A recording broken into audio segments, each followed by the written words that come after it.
ladies and gentlemen?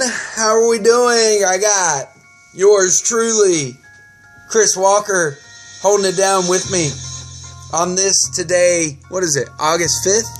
6th. Wow, I'm a day behind. What is today? August, September, October, November. Literally 3 months away from my 34th birthday. Oh gosh. 34. Jesus, I'm getting old. I think you guys have seen me age through the seasons, through this podcast. Because what is this? This is like my 3rd year doing this podcast, right?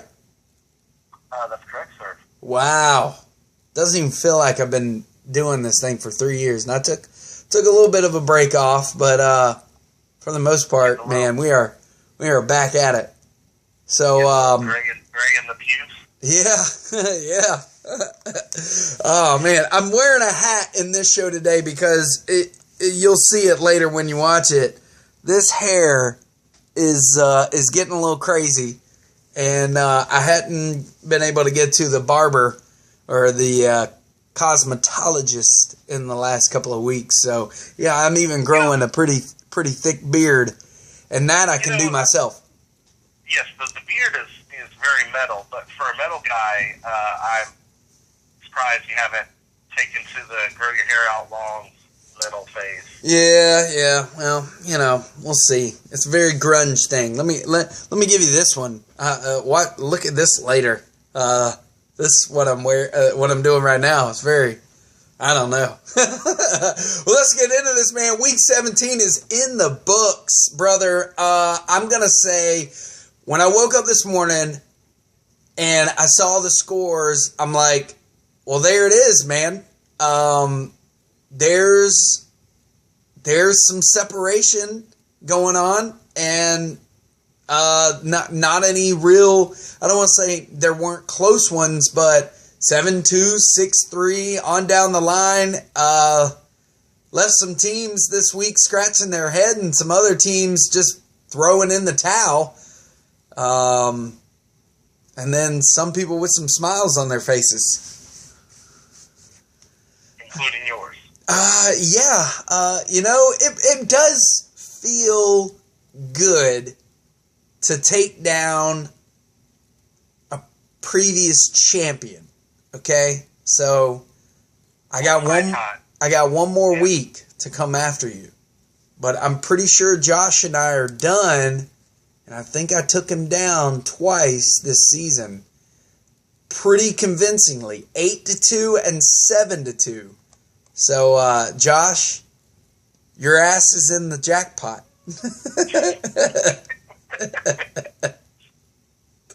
So, oh, man. All right, so let's break that down. We're on that one real quick, man. I looked at Ray yesterday, and I showed her the batting scores, and I said, I never once flinched at all this week.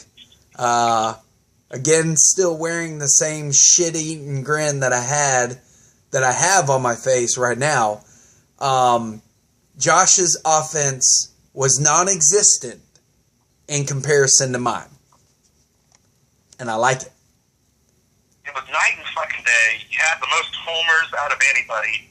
Had the most runs out of anybody. Had the highest on base out of anybody, I think. Yeah. No. Robbie beat me by a fraction of a point. I looked that up. Oh my god. Yeah. Now I know you were keeping track of it. Well, I don't know. Well, he did have Mookie Betts that batted last night, so I don't know if he actually did beat me by a fraction of a point. He beat me by more than that. So yeah, Robbie had a 423. So keep going. But yeah, the total domination in batting. What the fuck happened? 16 runs, 12 RBI. I don't even know what to say. It's not a lack of at-bats. Not really. He's like 30 behind you in at-bats. It's just, it wasn't there. The bats weren't there for Josh. It was like last week, Shoop was the man to talk about. He gets traded, goes to Milwaukee, and he's nothing. I mean, the dude at a .95 OBP is like, maybe he really should have stayed in Baltimore. No, I don't know about that. He's Baltimore? Let me ask you real quick, okay? Because you and I are both Scarface fans. When you say Baltimore, do you see Tony Montana pop up in your head? Baltimore? Yeah. I hear him talking about a sanitarium. Yeah. I told you to tell him you was in sanitation, not a sanitarium. They're going to think you was a horse and now you are one. Exactly. But yeah, man, just real quick, I don't want to sit here and gloat more than I already have. Rougned Odor, I picked him up. I think you were the last one to have him. The dude's gone ape shit. He carried my team into Valhalla. Matt Carpenter, man, I cannot say enough, especially to Ray. Earlier on in the season, Ray's like, you can have him. I don't want him. The boy ain't doing nothing. And now all I'm doing is like, Eric, order me a Matt Carpenter jersey real quick, please, please. He's good, no doubt about it. I think the thing that has helped Rougned Odor is he's had a high on base and he's getting a couple of steals. He's not like hitting double-digit home runs for the last 30 months, but he's damn close to that. Right. Rougned Odor is another one of those dudes that he gets on a streak and he tears ass. Yeah. I think you have a bunch of people that are simply on a hauling ass streak right now. Yeah, I'm not going to deny it, man. It feels good right now, but I know it's going to be like I'm jogging in a race, and then all of a sudden I'm going to hit the wall. And once I do, I'm going to be sitting over in a corner with a bottle of Jergens and a few tissues for 2 different occasions, crying and doing something else. and you're going to remember I told you about O'Doyle. Yeah. The last time you did that, I felt cursed, so I'm going to go ahead and cut you off right there. By the way, my days, I'm counting down. Sonny Gray will never, ever, ever, ever touch this roster again. He is a whore. I hate him. I hope that he burns in the Hall of Fame of idiots. That's all I have to say. Moving on to your Mud Dogs, Yada Your Mind. We all knew that Nick would wake up. Her team is on a hot streak, then a cold streak. Of course, she throws down 12 home runs, matching you. This was one of those close matchups, but you ended up favoring in the pitching categories, as you very well knew that you would, like you always do. Yeah, I mean, I had a hunch I would, and once again, playing a team that is just kicking ass all over the place, and I'm doing well myself, but I'm not able to get ahead of the standings. In fact, if you look, Robbie actually put some air between me and him at 6 and 7. He's a half game higher than he was last week compared to me. Well, this is some bullshit. You gotta bring your A game, man. You need to quit playing around. I love how, like, when I gotta play Keith is what I gotta do. Yeah. Poor Keith. Yeah. I love how while I'm looking at your roster right now, you almost double your batting staff in pitchers. I'm a little concerned. What are you talking about? Like, you have like 8 or 9 batters, and then you have 15 pitchers, 5 of which are on a DL or NA spot. What's going on here? Well, okay, but if you look at it this way, I have, 11 batters and 14 pitchers. So it's almost half, not quite there. All right. Well, it's not that egregious. I'm trying to get some Garrett Cole, but no answers yet. I love how she has some pretty good pitchers and nobody gets a win. And then Lance McCullers goes to the DL. That dude, I don't know, man. He's streaky.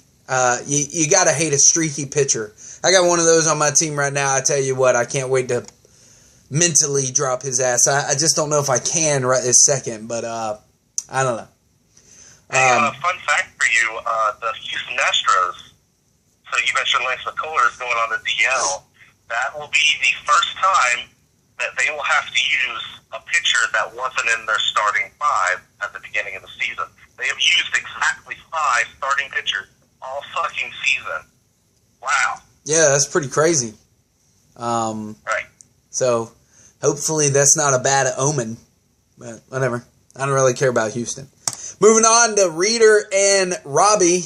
Pretty good matchup, man. I can see Reeder just, man, he was biting his fingernails. Dude, I got 9 home runs. I got 27 RBIs. I'm right there on his stolen bases. I could take this, or I can at least stay in the runnings, and nah, not so much. Reeder just can't catch a break, man. I swear. Yeah. He's facing a hot team, man. Robbie's team's been on the rise. That trade that Dozier made to LA, man, I think, man, when you look at the trade deadline and you see the teams that traded, I think they did the best, honestly. I mean, they already know they have a pitching staff, so I think that they made the right moves going out there and getting a good Brian Dozier that gives you solid power, and obviously Manny Machado, but Dozier going to the Dodgers, you see what he did there in that short tenure. I think it was a good move, man, and it's definitely boosted Robbie for sure. I mean, hell, the guy gave him 2 home runs and 7 RBIs.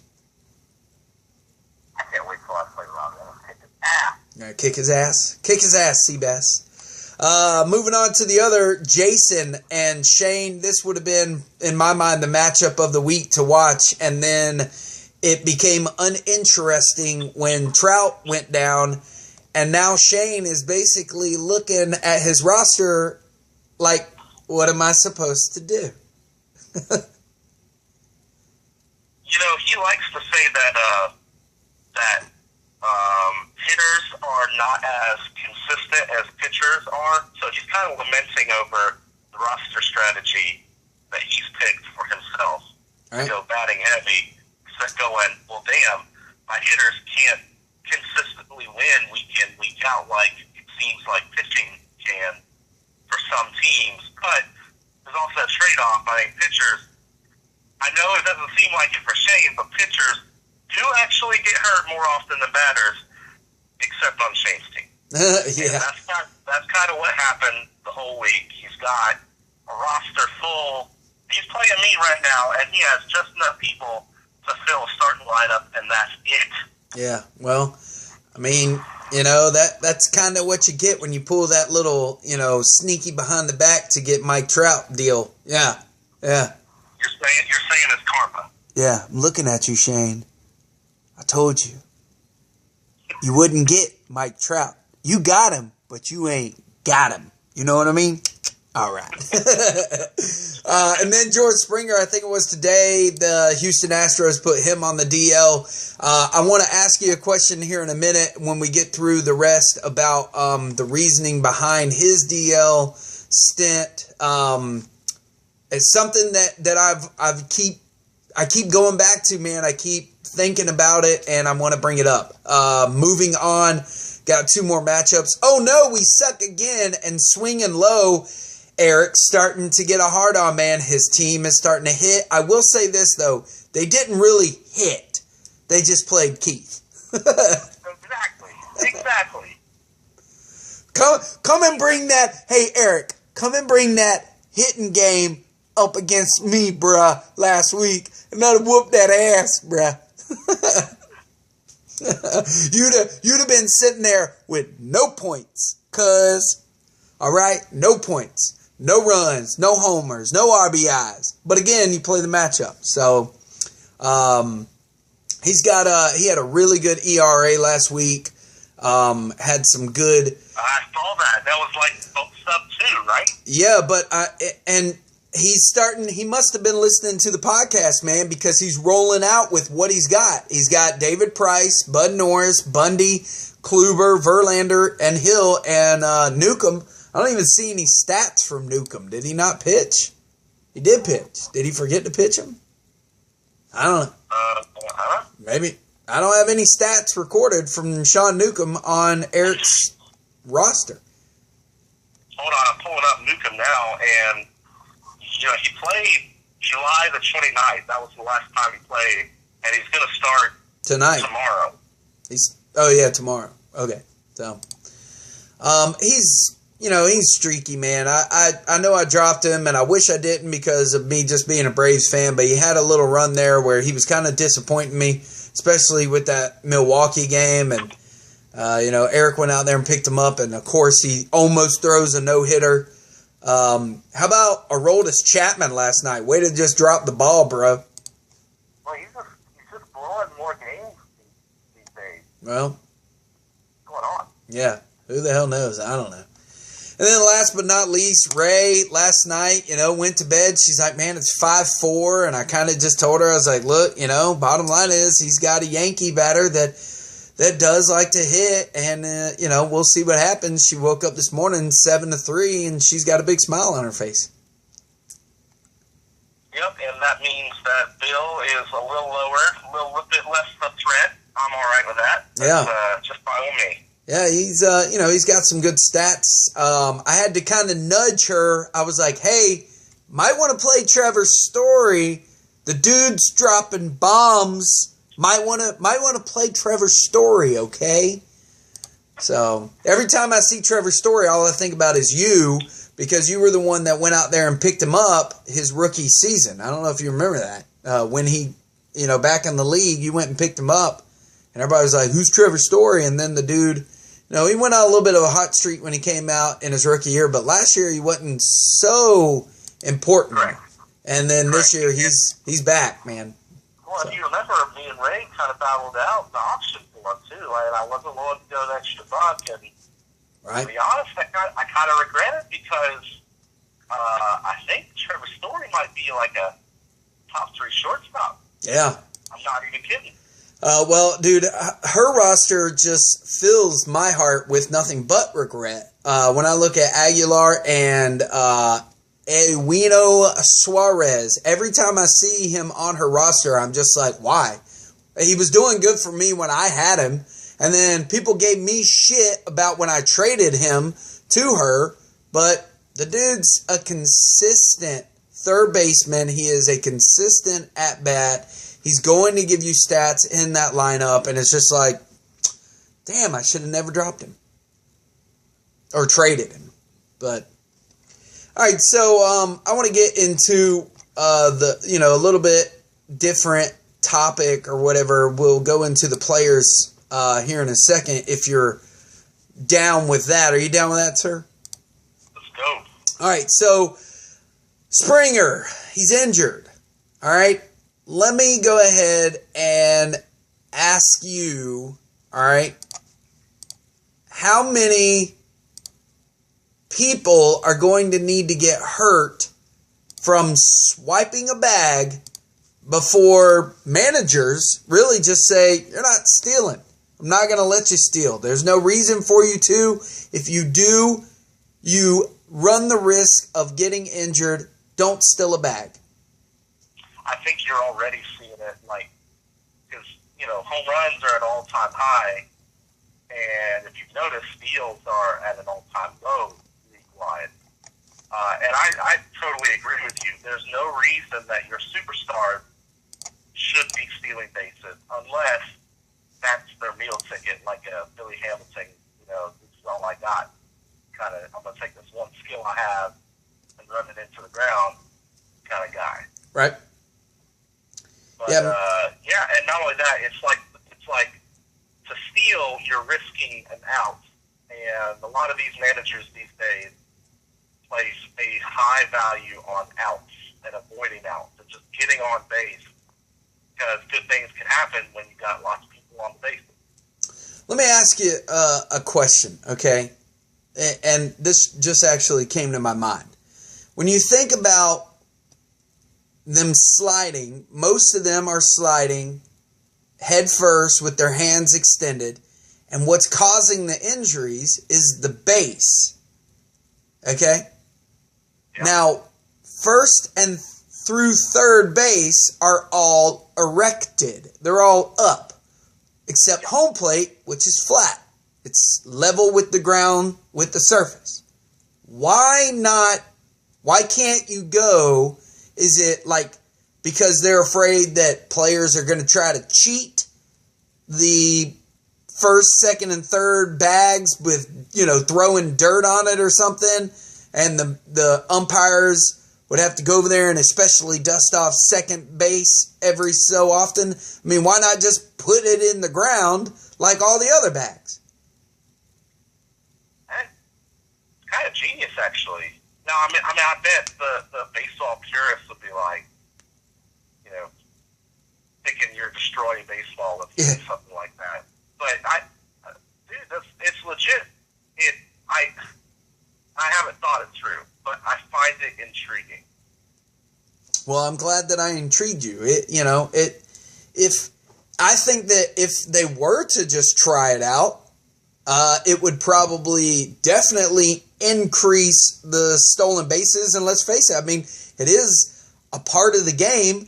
I mean, if you can get a player 90 feet closer to the bag, it could definitely alter the entire outcome of the game altogether. But if a manager says, you're running the risk of me losing maybe 20 games if you're not in my roster with a jammed finger or a broken thumb, i.e. Mike Trout and George Springer, it's like, dude, I don't want you running. I'd rather you just get on base and be fast when the guy behind you hits. So, I don't know, man. It might be something for them to start thinking about. Baseball, as genuine as the sport as it is, it slowly evolves, and it has to continue to evolve. And, people always are crying strikeouts are bullshit. You got some pitchers getting wide to the right or wide to the left, and that's being a strike, and then the next pitcher throws the same pitch in the same place, and that's a ball. And people are like, oh, let's bring this in and change the game. But, those purists are like, no, the ump needs to be back there. Blah, blah, blah. Yeah, the purists freaked out when they started wearing those puffy hats on pitchers. You know what I'm talking about? The flat bills? No. It's literally a hat. It looks like something Super Mario was there. It's got like these puffy pads. Imagine if you took a regular baseball cap and put puffy pads all over the dome. Huh. I haven't seen it. Go Google this shit. Okay, I will. But anyways, they started freaking out when that happened. I mean, and this has been happening for years. So batters didn't wear helmets for the longest time, and I think Stan Musial, Shane and Nick will appreciate that pull from Cardinals history. I think Stan Musial was the last batter to bat without a helmet because he was grandfathered in. All right. Well, that's pretty. I'll have to look that up, man. It's pretty good little baseball history right there for everybody out there. So, all right, hold on. Let me click over to the last 7 days. Again, man, it's something that, it boggles the mind. I mean, I look at last season's swipe bag stats for my guy. Damn, I forgot his name. He's my guy, but I forgot his fucking name. Goldie. And the dude only has 4 this season. And I imagine it's got to be, the people are like, look, man, people are getting injured. Stop stealing bags. Let's just get in there standing up, You're a fast guy, so just be quick around the bases when A.J. Pollock hits you in. So, I don't know. Last 7 days, top batters. Let me get to where it is. My guy, Matt Carpenter, in the past 7 days, 7 runs, 4 home runs, 7 RBIs, stolen base, even. Rougned Odor, number 2. Number 3, Trey Turner, another bag-stealing motherfucker. Jose Ramirez, Aledmus Diaz, and that's it. That's 5. I can count now.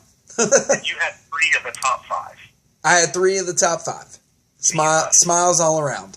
Smiles for everybody. You get a smile and you get a smile. Last 30 days for batters. My God, I'm going to smile.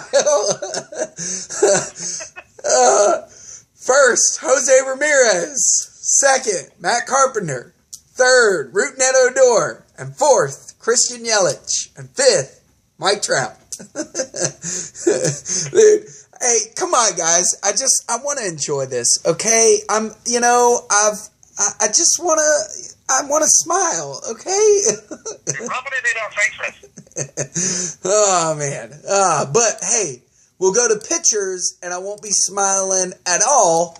That smile will be wiped from my face, especially with the trade that I made this week. I don't even want to get into that. Last 7 days for pitchers. Number one, Rick Porcello, a name that just a few years ago you'd have been like, man, fuck that guy. He'd have been a waiver wire pickup drop-off within a couple of days. Will Smith, Dakota Hudson, Dylan Floro, and Trevor Cahill. Another guy, Trevor, who's rejuvenated his career. I mean, last season, man, wasn't he out last season, or did he get injured, or did he just suck balls? I mean, good golly. I don't know. But anyways, players for the last 30 days, pitchers, top ones, Zach Greinke, get to play him this week. Carlos Carrasco, I know you're excited about that, you little fucker. Yeah. Chris Sale, who's no longer on my team and quickly went from my team to Reader's team and then to one of the most dominant pitching teams in our league. Let's just make it more dominant. Jason. Yusmeiro Petit and Lou Trevino. You want to know something that I haven't pulled up all season long, and that is the standings for the league, what is it? The head-to-head stats. Yeah. I have not looked at that one time until right now. I literally am pulling it up right now. This is the first time I've done it. Hey, spoiler alert, you're going to be first, second, fucking everything. Oh, yeah? You think so? First in runs by only a few. Robbie's catching up there. First in home runs. Ray's right behind me on that one. First in RBIs. Ray's not too far behind me on that one. I am second in stolen bases.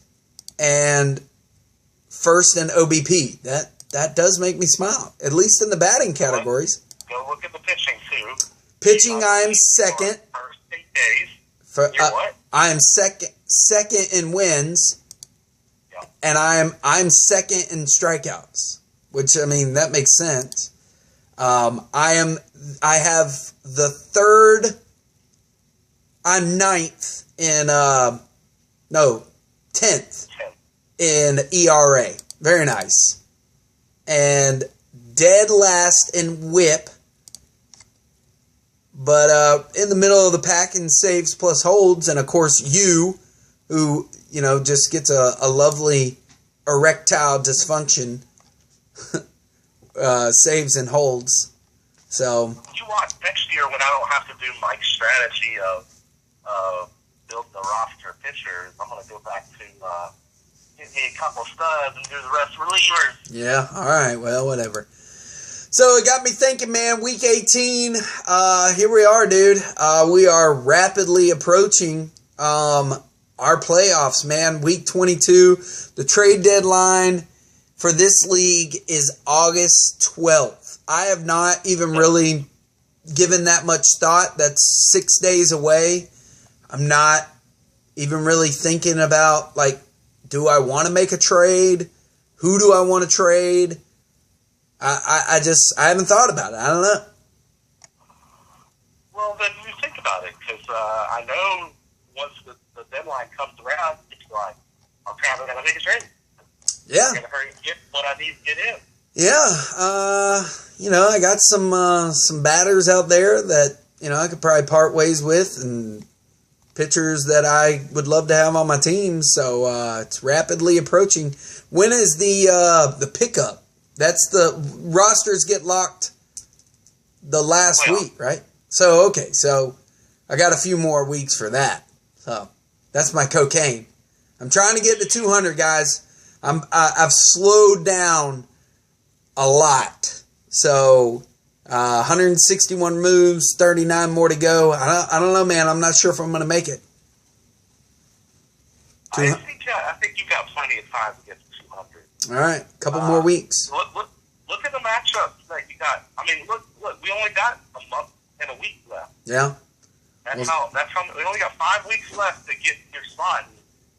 Listen, I'm feeling the urgency right now. Okay. That's a Shane. Yeah. I got you.